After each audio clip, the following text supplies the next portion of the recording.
Hello and welcome back to Hop to the Top. Hope you're all doing well today and you're ready for the return of Matthew Bottles, because in a weird twist of fate, we are playing Chelsea today in the Champions League first knockout round, first and second leg. The player that scored us so many goals and took us to new levels, by being sold to Chelsea for £115 million at the start of the season, could be about to knock us out of the Champions League, but hopefully we know exactly how to counter him and hopefully he won't be scoring too many goals past us. Now, before we get any further into today's episode, just want to address something very quickly, and that is with the new update for Football Manager that came out the other day with some winter transfer updates and a few bug fixes and things like that, they seem to have introduced a bug into the game where the in-game editor, the button for it, is available in all your save files, whether you've got the editor or not, as far as I'm aware. You can't see it very well on the screen because this is white, but if we click on the Chelsea thing, you can see very clearly that the in-game editor button is up there, but I can't click on it. It won't let me click on it, which is good because the in-game editor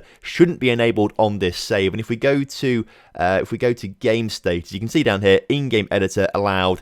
No, that's the answer. But I just thought I'd very quickly clear this up with you because I'm sure if I didn't clear it up, there will be comments in the comment section saying, Tom, why is it in-game editor enabled? It's not enabled, it's just a bug in the game. In fact, if you go to preferences and you untick show in-game editor in the menu bar, click confirm, it takes a little while to load, but after this has gone away and reloaded the skin, that in-game editor thing is still going to be there. So come on, change the skin, come on, sort it out, lads.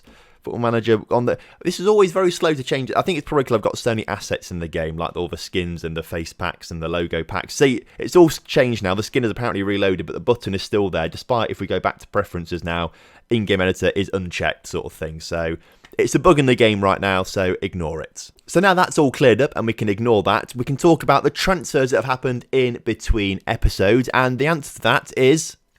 So now that's all cleared up, we can move on with today's episode. It's been a very busy period of time in between episodes because we've had the winter break and the January transfer window where we have made 0 transfers. I tried to make transfers, if I'm honest with you, but the players that we wanted were a bit too expensive, a bit more out of our price point, and actually we are already overpaying on our wages this season, so I wasn't really keen on spending too much more on wages. We had loads of bids coming in for our defenders mostly. Ross McQuaid in the end had a £57 million bid come in from, I think it was Man City in the end, and Bayern Munich were interested in Haroldinho Bunce for £37 million. So if we'd sold both of them, that's nearly £100 million coming into the club, which would have been a massive amount of money, but I don't think we would have been able to adequately replace them if we had sold them. So I didn't want to sell them in the end. They're very good members of the squad and they haven't let us down really, have they? So we wanted to keep them at the squad despite could have getting £100 million.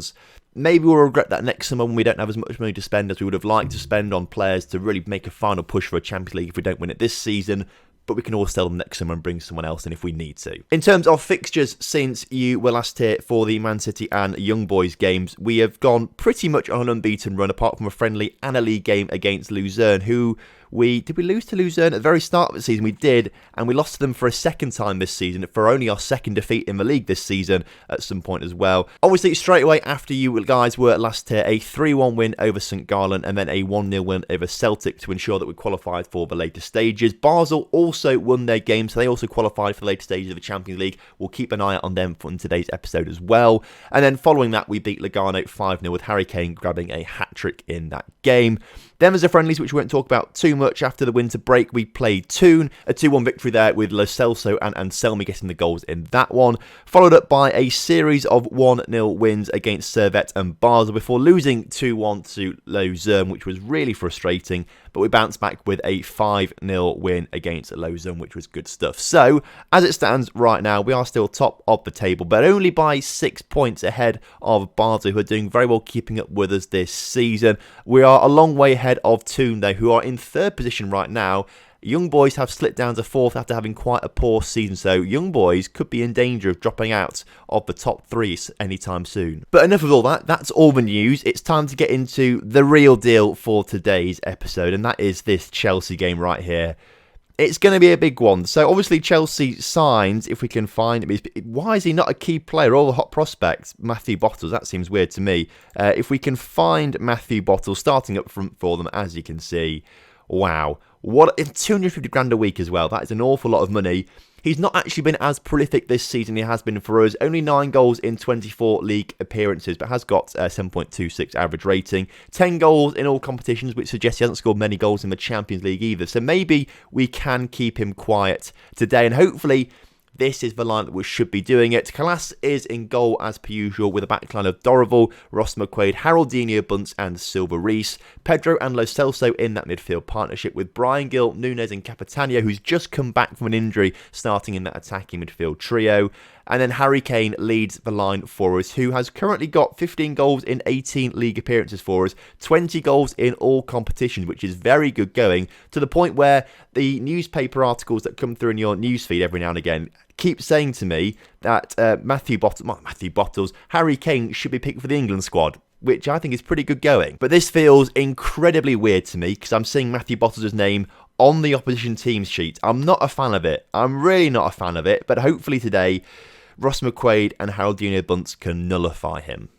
So then kickoff is upon us here. The first leg coming up at home. So as long as we don't concede to Chelsea, I will be very happy with the result. A 0-0 draw, that's absolutely fine. As long as we don't concede and lose some away goals, that's the main point of today's game, I think, in this first leg. So we do have the advantage of starting at home, I would say. That is the advantage.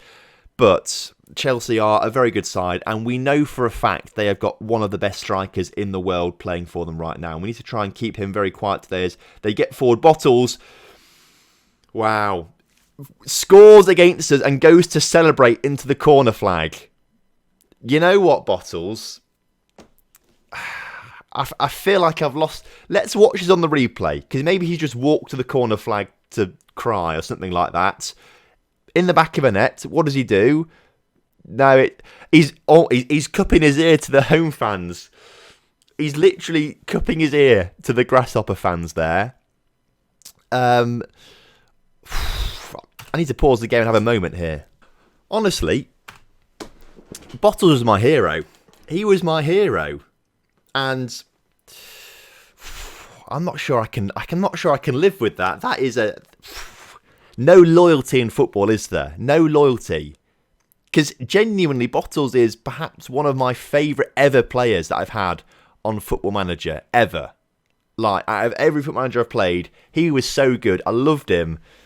And he's just gone and done that to us, as we've come very close twice there. Brian Gill hit the post, and I think Haroldinho Bunce just put that one over the bar or something like that. So at least we're trying, and actually looking at the stats, we are massively outperforming Chelsea right now. But because of the brilliance of Bottles, they've got the opening goal of the game, the only goal of the game. But I'm just upset with his celebration, if I'm honest with you. Cupping his ear to the fans. That's just... Wow. What a taunt. My head's gone. All right, he's made me lose my head completely as Hudson-Odoi puts a corner and Ross McQuaid clears it. I'm not quite sure how to react to all of this. You know, Bottles, mate. I thought we were friends. Obviously, as well, it's a very important away goal for Chelsea, that, which obviously isn't great. So we need to be careful, all right? We need to be careful and not concede any more away goals. If we can go and grab a couple goals in the second half, that would be fantastic. I mean, look at the stats. 9 shots to 3 shots. We should be winning this game, really, as Rashford somehow puts that wide of the post. Really, that should have gone in the back of the net, I think. That was a clear-cut opportunity. As we approach half-time, Chelsea, through Bottles, are winning 1-0. Aggressively then, show me something else in the second half. We should be winning the game, really. We really should be winning the game, in my opinion. And Chelsea have the first chance of the second half. Rashford on the ball, putting it out to his winger, putting it in towards the middle, cleared, but only as far as a Chelsea player. Hakimi shoots, saved by Kalas. Now, let's build a bit of a counter-attack from this, or maybe end the highlight instead. Okay, that's fair play. If you want to do that, do that. We need to shout, get creative, though, in the second half, as a Chelsea throw-in results in them getting the ball out of the back. Playing back to keeper, though. Kepa gets it out to a lot of space on the left-hand side of the pitch for Chelsea to run forward and create an opportunity. Taylor on the ball into Matthew Bottles.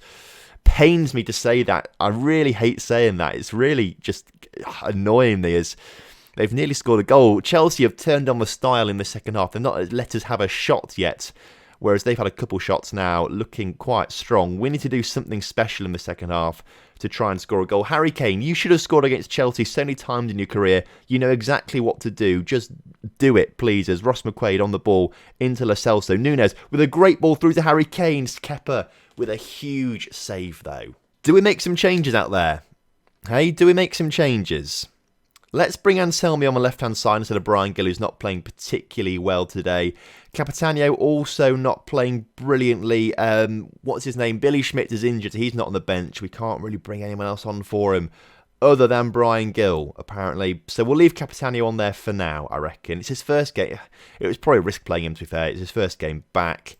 Randy Schneider can come on for Lo Celso, who's not playing particularly well. We'll swap these two guys around. I don't think we'll make a third substitute just yet. We'll make those two for now. We'll go and say, show some passion. We're going to go very attacking.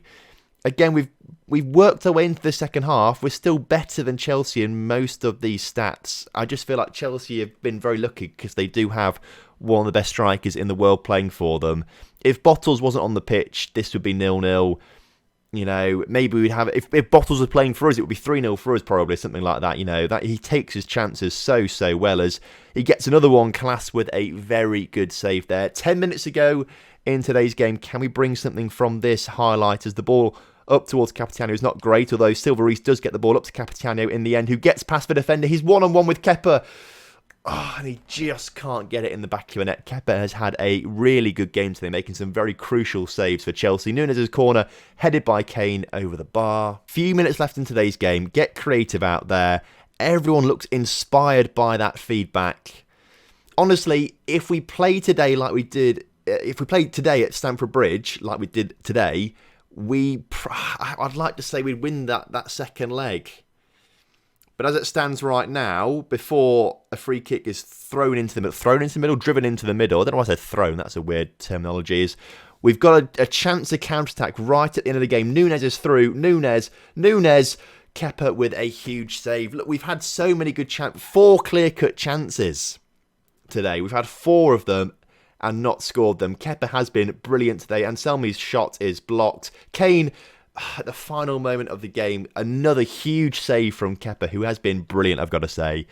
If it wasn't for him in goal, I genuinely think we would have won this game 2-3, 4-1 maybe. So obviously, not a great position to be in. 1-0 down in the first leg. Chelsea with the away goal as well, and Bottles, the man with the goal as well. I just can't get over a celebration as well, but... we can take a lot of positives from the way we played, and if we can do that again, replicate that at Stamford Bridge, I think we've got a chance still. Now, obviously, there's a few games to play in between the next game against Chelsea, so I'm going to go and play those off camera, and I will see you in just a moment's time for the next Chelsea game. So that actually took a bit more time than I thought it was going to, because we actually had quite a few games in 5 games in 3 weeks. That seemed like quite a lot of games. Either way, we didn't lose any of them, which was pretty good going. We started off with a 5-0 win over our big rivals Zurich, which was good going, some good goals in that game. We then had a kind of disappointing 0-0 draw with the Young Boys. I would expect us to beat Young Boys, but unfortunately a 0-0 draw was all we could do. But we did manage to beat St Gallen 1-0 with Harry Kane scoring at the very end of that game before beating Servette 2-0 in the Swiss Cup quarter-finals. We've got Lausanne in the semi-finals later on in the season. But then after that we had another draw, this time a 1-1 draw with Lugano, with Núñez picking the goal up in that game. In terms of other Champions League football results right now, as you can see, Basel have unfortunately been knocked out of the Champions League by Atletico Madrid in the first knockout round, losing 2-1 aggregate, which is really frustrating. Unlucky Basel, but you did very well this season in the Champions League. We'll check out how other clubs have got on in Europa League later on in today's episode, after we play Chelsea and the other Europa League games have kicked off. As for the lineup, not much has really changed, I've got to say. I think actually the only change from the last game is that Harold Bunt comes in for Ross McQuaid, who is suspended for this particular fixture. Other than that, I think the lineup is actually the exact same, so nothing really much to tell you about there. So I guess we just go for it against Chelsea and hope for the best. Now, obviously, we played really well in that first leg, lost the game still. Hopefully today we can play really well and win. So then, kickoff is upon us here today. Chelsea, obviously the home side, are going to be favourites for this one. But if we can just play like we did in the first leg, we might be okay. As Palacios plays the ball back towards Christiansen there, we can sort of relieve a little bit of pressure there, as the ball across Hudson-Odoi is a good ball, and he's cut us apart there, I've got to say. That's dangerous from Chelsea very early on, as Kalas with a goal kick. I think that must be the goal kick after that, actually. As Silveris plays it all the way back to him. That was a risky ball, but it worked out in the end as Haroldinho Bunce can play it back to Kalas. Come on, lads, just get this clear. Dorival on the ball, up towards Brian Gill. Brian racing forward the ball in towards Pedro. Pedro out towards Capitano. It's not a great ball if we're honest with ourselves. That was a terrible ball. Capitano, though, makes the most of it and gets the tackle in there. Great tackle from him. Instantly nearly loses it, but actually gave it back to Pedro instead. Capitano back to Pedro, up towards Silveris in the area. Harry Kane's at the near post. Harry Kane turns it into the back of the net for his 25th goal of the season. And we're back on level terms now. It's 1-1 on aggregate. We have nullified their away goal as well, which is fantastic. If we grab a second goal, an away goal, a second away goal, that would be a big, big statement of intent of us going through to the quarterfinals. Fantastic stuff there. Great to get our noses in front.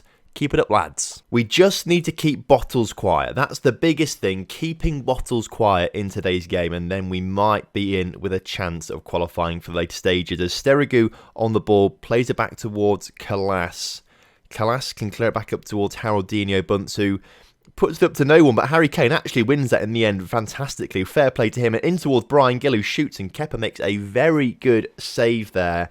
That was fantastic stuff. Again, Kepa is on top form. How much are we going to rue the mistakes of the previous fixture, and we kept missing our clear-cut opportunities? Today, we've had no clear-cut chances, and we've scored a goal, so perhaps playing slightly better, as it's 1-0 at half-time, which is very good going to us. Okay. Keep this up, lads, in the second half. Keep it up, keep it going, and we could easily get through into the quarterfinals. As Matthew Bottles lines up a free kick, putting it into the area. But Kenneth Taylor grabs his first goal of the season at the very start of the second half. That has pinned us back. All we have to do, though, is score a second goal. We can go through 2-2. If we can do that, we go through on away goals. We just need to grab a second goal here today. You know what? I think we can do it. Let's get creative out there, lads. Get creative. We might have to bring some substitutes on very shortly, as well as Christensen clears the ball up towards Hudson-Odoi, who gets it to Matthew Bottles in the end there. Hudson-Odoi back to Palacios, who looks to be playing quite deep there. The ball to Rashford is a good one. He does retain possession in the end and plays it back to Palacios, who gave him the pass in the first place. They're playing very nicely down this left-hand side of the pitch, are Chelsea. And Chelsea cutting inside. Silveris with a huge tackle, and Schneider gets it clear to Capitano, who hooves it up towards Harry Kane, holds the ball up nicely into Sterigu, and Nunes is through in behind the defence. Come on, Nunes. Kepa with a big save there. Unfortunately, I think the angle wasn't quite working for Nunes. Perhaps should have tried to cross it instead or something like that. As Bottles, another free kick. This is almost the... And we've literally gifted Palacios that goal there. Oh, that was absolutely terrible defending. We've literally just put it in his path there, put it on a plate for him. And Pedro, despite the best intentions, really is a massive fault for that, I've got to say. Brian Gill's not played particularly well today, so we're going to take him off the pitch, and Nunes is looking very anxious out there. So Alex will come on for him, and Selmy will come on for Brian Gill. Confirm those two changes. Let's go very attacking. We've got to leave it all out on the pitch now. Very attacking. Show some passion out there. Alex Smith back out to Silveris. Schneider can put a cross into the middle. No, he can't. Can Pedro do something clever with it? He gets it out towards Dorival, puts it into Anselmi. Anselmi cleverly with the ball out to Dorival, back to Anselmi. In the middle, Capitano waiting. Unfortunately gets cleared only as far as Silveris. Kane grabs a second goal forward. Come on, we're back on level terms 2-2, but we're still behind on aggregate. We just need to keep this going. If we can grab a third goal, then we will be going through into the quarterfinals. Come on, lads. I believe in you. Let's do it, boys. Let's do it. Come on. Can we just say something in a second? Matthew Bottles with a free kick into Dani Olmo. Cleared only as far as Lindoff, who has to put it back to Kepa. Kepa under pressure from two of our players, but easily gets it cleared. And now Chelsea looking to try and solidify their lead in today's game by scoring a third goal in today as their fourth on aggregate, as Matthew Bottles on the ball. Tackled, but only as far as Olmo the tackle. But a great tackle from Dorival once again. And Selmy leads the counter-attack up towards Harry Kane. Harry Kane. Oh. That was the moment. That was the moment to do it, wasn't it? Push forward. That literally was the moment. What more can I do out there right now? I don't think there's anything I can do. Lo Celso, get on the pitch, swap those two, Schneider come off. I don't think there's anything more we can do. That was so unlucky for Harry Kane.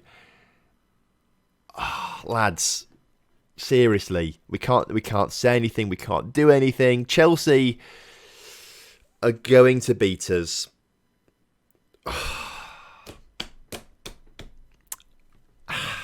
I've got to say, the story of both legs are missed chances. We had 4 clear-cut chances in the first leg, couldn't score any of them. Harry Kane hits the crossbar this time, which would have put us through. If we had a little bit more luck, we would easily be going through into the quarterfinals this time around. Unfortunately, Chelsea have knocked us out. We've got £8 million for it. Oh, our youth intake has just come through as well. I forgot to show you that as well. The youth intake came through. No one decent, only 3-star current potential ability players, and they're not going to come through with only 1 season to go left. Pedro's out for a couple of days with some injury or something like that. But that's kind of it now, isn't it? That's kind of it for this season, because we're not... I can't really see us losing the league, obviously. We are...